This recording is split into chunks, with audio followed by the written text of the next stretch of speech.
What is copyright? Copyright is a legal concept that grants the creator of an original work exclusive rights to its use and distribution, usually for a certain period. Copyright হচ্ছে একটা legal concept, একটা legal ধারণা, আইনগত ধারণা, যেটা main original কাজটার যে main creator তাকে একটা অধিকার দেয়, রাইটস দেয় ওই তার কাজটা ইউজ করার এবং ডিস্ট্রিবিউট করার, ব্যবহার করার এবং যে কোনো জায়গায় ডিস্ট্রিবিউশন করার। কপিরাইট ম্যাটেরিয়ালের মধ্যে কি কি থাকে? টেক্সট হতে পারে, কোনো লেখা বা বই হতে পারে, কোনো লোগো হতে পারে, ভিজুয়াল কোনো ছবি আঁকা অথবা কোনো ভিডিও হতে পারে, অথবা কোনো ইমেজ হতে পারে, কোনো ছবি, ফটোগ্রাফারের ছবি হতে পারে, কোনো অডিও বা মিউজিক হতে পারে, কোনো কম্পোজিশন হতে পারে, মিউজিক্যাল কম্পোজিশন হোক বা যে কোনো কম্পোজিশন হোক বা যে কোনো ক্রিয়েটিভ ওয়ার্ক হোক, এগুলার কপিরাইট হয় সাধারণত। কপিরাইট ওনার কি কি অধিকার পেয়ে থাকে? কপিরাইট ওনার রিপ্রোডাকশন, সে তার কাজকে রিপ্রোডাকশন করতে পারবে, এটাকে আবার তৈরি করতে পারবে বা যত কপি ইচ্ছা কপি তৈরি করতে পারবে তার মেইন কাজের। ডিস্ট্রিবিউশন করতে পারবে, সে পাবলিকলি এটা সেল করার জন্য দিতে পারবে, ভাড়া দিতে পারবে, লিজ দিতে পারবে সাময়িক সময়ের জন্য, অথবা ধারে দিতে পারবে তার অরিজিনাল যে জিনিসটা সেটা। ক্রিয়েশন অফ ডিরাইভেটিভ ওয়ার্কস, সে তার অরিজিনাল কাজটাকে যে কোনো পরিবর্ধন করতে পারে, ট্রান্সলেট করতে পারে, অথবা যে কোনো ধরনের চেঞ্জ আনতে পারে তার মেইন কাজে। Public performance, for certain types of works like music, play, movies, to the right to perform the work publicly. তার আরও রাইট আছে হচ্ছে তার যে কাজ সেটা মিউজিক করার জন্য, দেওয়ার জন্য, অথবা নাটক বা প্রদর্শনীর জন্য দেওয়ার জন্য, বা কোনো মুভিতে দেখানোর জন্য, বা যে কোনো সে তার অরিজিনাল কাজ যেখানে ইচ্ছা সেখানে দেখাইতে পারে, এই রাইট তার আছে।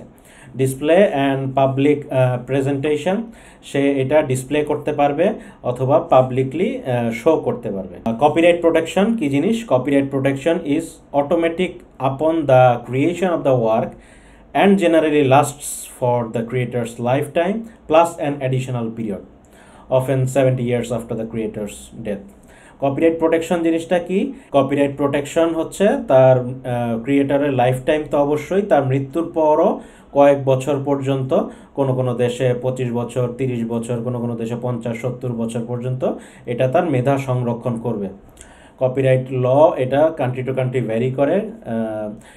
It's important to respect copyright laws, copyright law আমাদেরকে অবশ্যই মেনে চলতে হবে, এবং আমরা যদি কোনো কারণে কপিরাইটের জিনিস ইউজ করি তাই আমার প্রপার পারমিশন নিয়ে নিতে হবে অথবা লাইসেন্স নিয়ে নিতে হবে।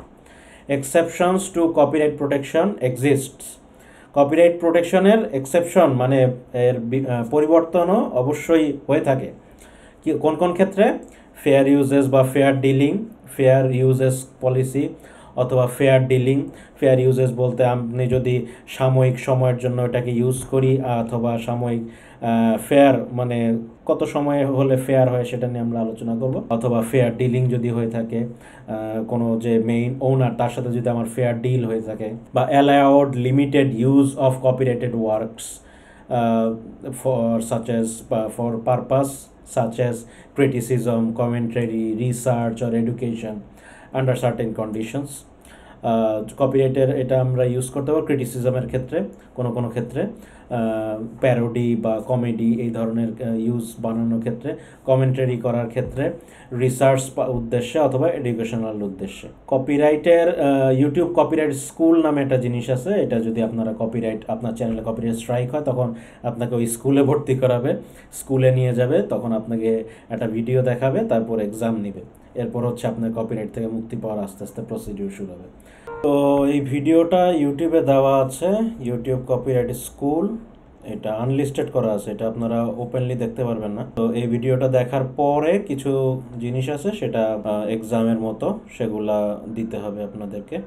তো আমরা এখান থেকে কি কি শিখলাম? Can not re-upload others content to own YouTube channel, আপনার নিজের ইউটিউব চ্যানেলে অন্য কারো কন্টেন্ট ডাউনলোড করে আপলোড করা যাবে না। যদি করেন তাহলে পানিশড, যে কোনো শাস্তি হতে পারে, জরিমানা, আর্থিক জরিমানা হতে পারে, অথবা ইউটিউব চ্যানেল চলে যেতে পারে। আপনি একটা ইমেল পাবেন, ইমেলের মধ্যে লেখা থাকবে কি কেন কিভাবে আপনাকে স্ট্রাইক দেওয়া হয়েছে, কপিরাইট স্ট্রাইক আপনার ইউটিউব চ্যানেল অ্যাকাউন্টে। আপনি কোনো কন্টেন্ট রেকর্ড করে আবার আপলোড করতে পারবেন না পারমিশন ছাড়া। রিমিক্স বা ম্যাশআপের ক্ষেত্রেও পারমিশন নিতে হবে, পারমিশন ছাড়া করা যাবে না।